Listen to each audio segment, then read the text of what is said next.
Hi, it's Jamie with UK Extension, and today I want to talk a little bit about one of our very best in-print or online resources, the one we use probably more than any of the others, and that would be our Home Vegetable Gardening in Kentucky publication, lovingly known in our circles as ID-128. This is one of the best tools we have for gardeners. Whether you be new to gardening, never grown anything before, this will get you everything you need to know. Or if you've been gardening for a lifetime like me, this is still invaluable. And I want to tell you a little bit. We've got a new revision this year. Things moved around a little, but the information is generally the same.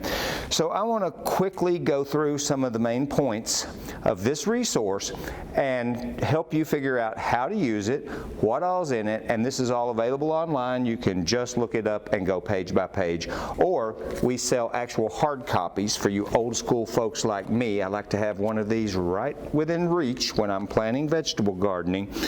We sell those for $1 each.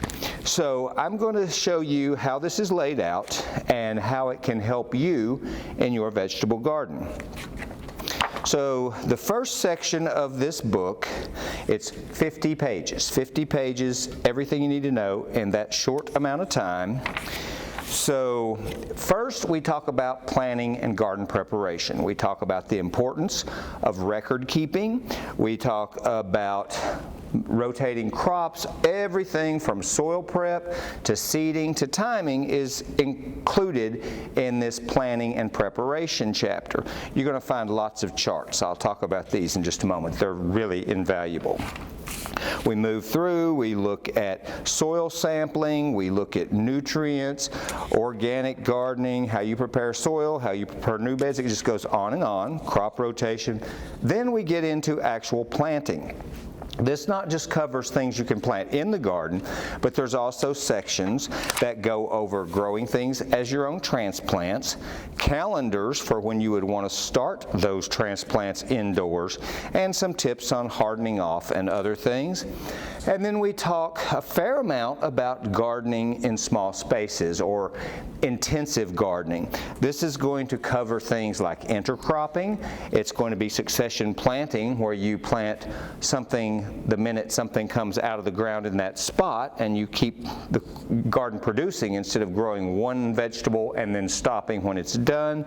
So there's lots of information about this.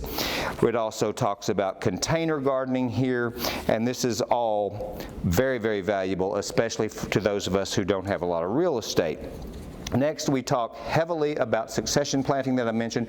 Here in Kentucky, we actually have 3 growing seasons, so this talks about what you can grow in the early spring garden. We can start gardening here as early as March 1st. Then we go into the summer garden, which is kind of the main season when we think of our corn and squash and tomatoes and peppers and things. We look at the fall garden, including how you can extend the season with row covers and things to keep things going a little bit longer. So all of this is wonderful information. Be aware that many of our charts do have 3 separate dates depending on if you're in the eastern, central, or western part of the state. There's sometimes as much as a month's variation between those different climates, the mountains in the east and the warmer areas to our west. So these 3 dates you'll want to make sure. In Lexington, we're here in the central zone, so those are the dates you would go by when you see those 3 dates listed. And right here, page 20, probably my most dog-eared and dirty page in the whole book. Page 20 is one comprehensive list of the vegetables we can grow in Kentucky. It doesn't have every obscure little vegetable you could ever think about, but it's the main ones. Talks about the earliest and the latest safe planting date. Latest safe planting dates generally pertain to the fall. When do you need to plant in late summer to get that crop finished before we get into freezing weather? So this is invaluable. Some things in certain parts of the state can even start in February. So this is great information. You will notice the dates get a little longer in the fall because our cooling temperatures and lessening daylight hours actually cause fall crops to come on a little slower. But fall crops are some of the best tasting produce you can grow.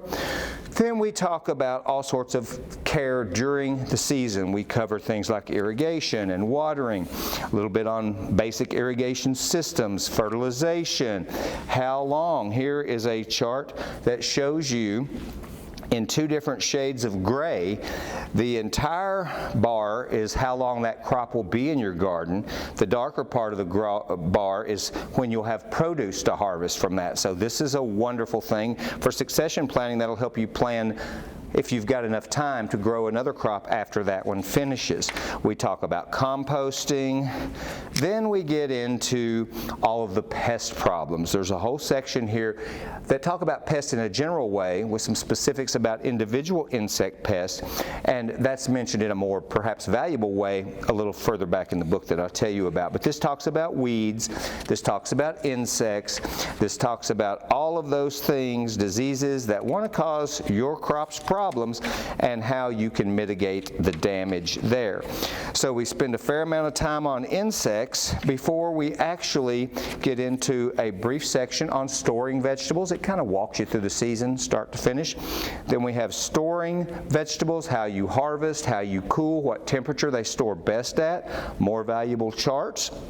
No point in growing all this stuff and working that hard to just eat during the summer. Much of this stuff will carry you on into winter.